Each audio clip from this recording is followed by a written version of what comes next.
MP মহোদয়কে আমি সংক্ষেপে বক্তব্য রাখার জন্য আমি শুভেচ্ছা অনুরোধ জানাচ্ছি। বিসমিল্লাহির রহমানির রহিম। আবু দিয়ে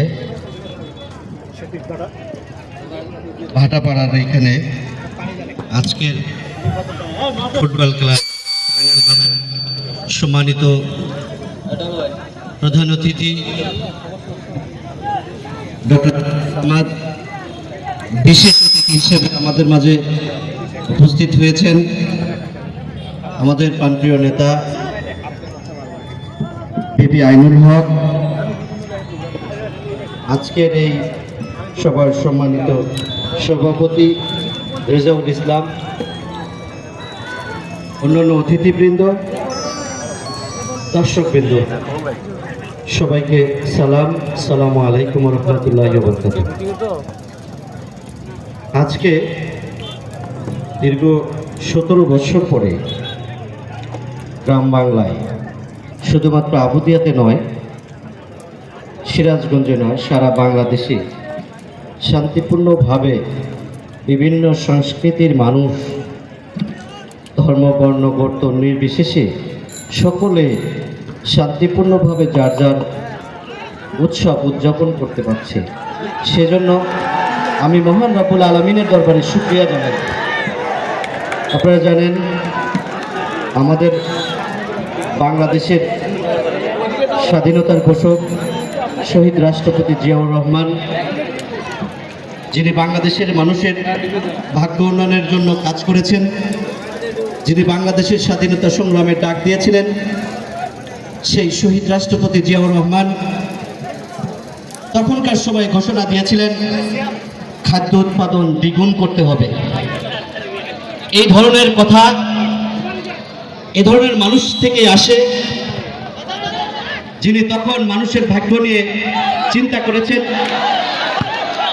যিনি একজন সেনানায়ক ছিলেন, যিনি নিয়মিত নামাজ পড়তেন, রাতে তাহাজ্জুদ নামাজ পড়তেন, মানুষের মঙ্গলের জন্য দোয়া করতেন, বাংলাদেশকে স্বাধীন করেছিলেন, বহুদলীয় গণতন্ত্রের প্রবক্তা, গণতন্ত্রকে প্রতিষ্ঠা করেছিলেন, মানুষের মাঝে শান্তি প্রতিষ্ঠা করেছিলেন। বিগত 17 বছরে আপনারা দেখেছেন সেই শান্তি বিনষ্ট হয়েছিল। 1991 সালে বেগম খালেদা জিয়ার নেতৃত্বে যখন রাষ্ট্রপতি সরকার গঠিত হয়, তখনও শান্তি ছিল। আবারও বিঘ্ন ঘটে 2001 সালে আবারও যখন বেগম জিয়ার নেতৃত্বে বিএনপি রাষ্ট্র ক্ষমতায় আসে, তখনও সারা বাংলাদেশে এরকম আনন্দের উৎসব, খেলাধুলা, বিভিন্ন রকমের সংস্কৃতির চালু ছিল। সেই সংস্কৃতিতে বিগত 17 বৎসরে বাংলাদেশের মানুষ একসাথে বসতে পারে নাই, একসাথে চলতে পারে নাই, ধর্ম উৎসব পালন করতে পারে নাই।